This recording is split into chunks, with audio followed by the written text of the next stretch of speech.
of Australian Idol 2003 is...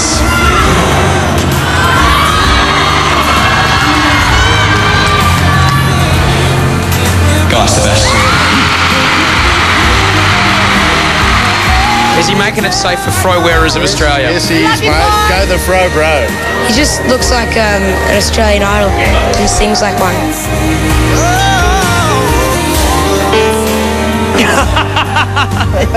Resolve your sus chord! It's the 21st of October 2004. It is 11 months and 2 days since your name was read out on stage at the Sydney Opera House. That long? That's short. I think I spent about 5 months overseas, and people were saying, has Guy dropped off the face of the earth? You know, what's happened? Is he still around? Is his career faded into nothing? And I was like, it's been 5 months, you know, I've just finished 2 albums. It's, you know, I think I had done 2 albums in 9 months or something, so yeah. A lot of things have happened. I want to bring up a few things that obviously have changed very heavily in your life over the last year. Firstly, what was it like when your album went #1, first album?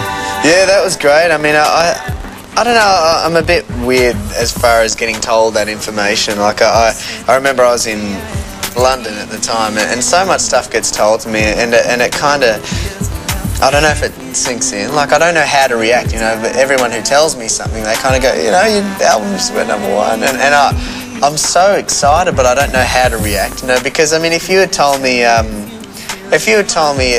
2 years ago that I had a song that made the top 100, it was 99, and they played it on radio, I would have been so excited. It would have been kind of obtainable, you know, whereas getting #1, it's like, how do you deal with that, you know?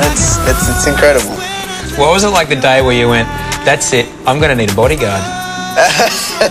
Well, I mean, you know, I don't take one everywhere, but, you know, tonight I'm going to need one. I've got a in-store signing, and they can get pretty crazy, like you know, just to help me get through the crowd and stuff like that. But that, I don't know, it's really weird. Like, it's funny, we were in, all that realisation happened when we were in Idol, you know, we stuck in the house, and you'd look out the window and there's like 100 people at the gate with banners of your name on there, and you know, you need security to get in and out of the place, and it's just so surreal, you know. You don't know, you know, 1 minute you're walking down the street and no one cares, and suddenly you're walking down the street and you're hearing Ghostbusters, and they think you don't hear, you know, but you hear it all.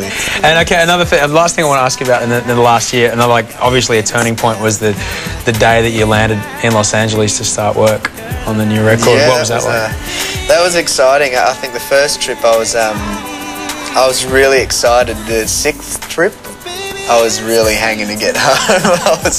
I'd been in LA for like 6 months, like 5 or 6 months, and I was missing home so much. It's so different. Like I just couldn't get used to it. It's so different to Australia, you know. The first trip was whack. I went straight to Brian McKnight's house, you know, and sitting in his studio and writing with the guy that I'd sung all his songs, you know, growing up, and it was just incredible. What did you have initially? What did you take him? I think I had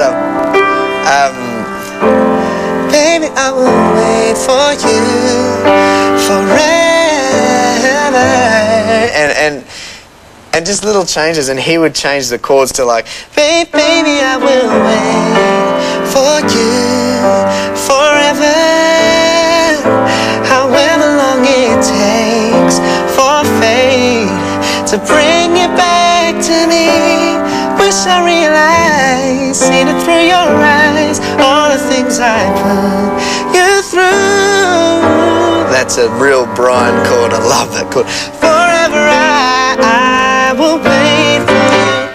So yeah, it's just really cool just sitting down with that guy, and he'll just make it cool, and he made it Brian, and I just knew it was going to be a song that, you know, resembled the ones that I'd listened to for so long, and so yeah, that's how the song Wait came along.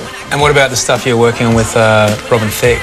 That was cool. That was basically started Out With My Baby is the one that we wrote first, and it started as a you know, just as a drum groove really, and we both sat down, and he was like, you know what do you want? He was so LA, so now what you want to write about though, you know? And I'm like, oh, you know, I've been I've been working for so long, you know, it's been a week and I just haven't stopped working. I want to write a party jam, you know, and the groove felt like a real, like you just heard the groove, you kind of had to move, and so we wrote Out With My Baby, and it basically started with the I've been working night and day and all week long, gotta make a living, but I love the feeling when the weekend comes. Gotta make a living, but I love the feeling when the weekend comes, and I just can't wait, and I just can't wait. How does Jules affect, obviously she affects a lot of the way you sing, how does she affect your life? What inspiration does she have to you in your songwriting? Well, she's inspired. There's a certain song actually that is on the CD, which is Forever With You, and I remember getting up in the middle of the night with a chordal thing that I think I actually dreamt it. I must have like dreamt it and then got up with this melody and snuck into the studio.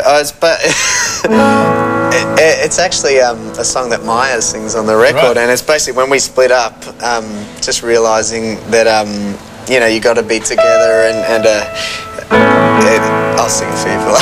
Go for it.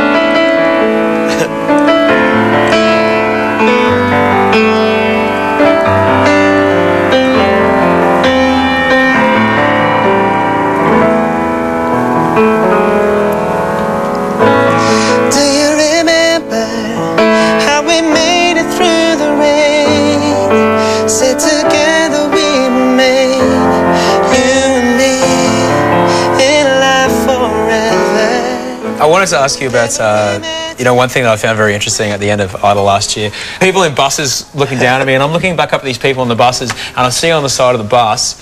my big mug. But it was a silhouette of... It was obviously you, with the hair and a microphone, who's your idol's idol, and it had a number for the Hillsong Church. Oh, really? Yeah. And I was wondering how you felt to be a poster boy for the church. Yeah. Oh, I mean, you know, I've been poster boy for Pepsi. Why not the church? You know, I mean, I had so much backing, you know, from a lot of the Christian, you know, faith and stuff like that. I had my church back home, you know, were rooting for me, and obviously the Hillsong Church and that, and yeah, I don't know. I guess it's a good thing. It's responsible for a lot of you know, where I've come from. I think the majority of the songs I've written have been a lot of gospel songs as well, and you know, I sang in church for my whole life. You know, I guess that's where I nurtured, you know, my gift, and was able to learn how to react to crowds. And you know, it might be church, but if you sing a bung note, they still go. You know? And so yeah, it was great just to have that experience, and I guess you know, so being a poster boy for the church is awesome. I'm glad about that, you know. Thank you very much. Mate.